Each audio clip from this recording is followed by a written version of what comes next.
Eller går Liberal Alliance ind for integration eller assimilation? Vi går ind for integration, absolut. Okay. Hvorfor? Assimilation er noget helt andet, som kun kan påføres folk gennem tvang.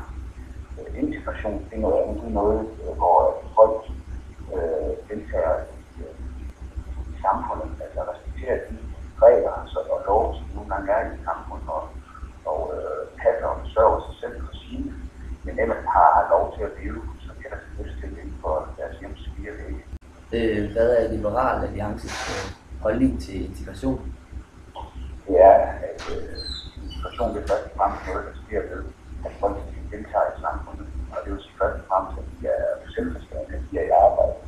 I arbejde det er andet bare at tjene og få brød på bordet, og være på en arbejdsplads, der indgå i en social sammenhæng, hvor man lærer kultur, som man er i, og på den lærer sproget. Hvad mener du så med, at indvandrere de samler sig i ghettoerne? Det er sådan set helt naturligt. Det er ikke kun noget, der sker i Danmark. Det sker over hele verden. Det sker jo også med danskere direkte ud. Det har vi også selv. Der er ikke her modstander af, at man finder. Mener du, at vi i Danmark har en stram indvandrerpolitik? Det har vi ikke haft. 80'erne er svensk. Nu er det dumt stramt. Det er rigtig op, men jeg synes stadigvæk for nemt. Ja.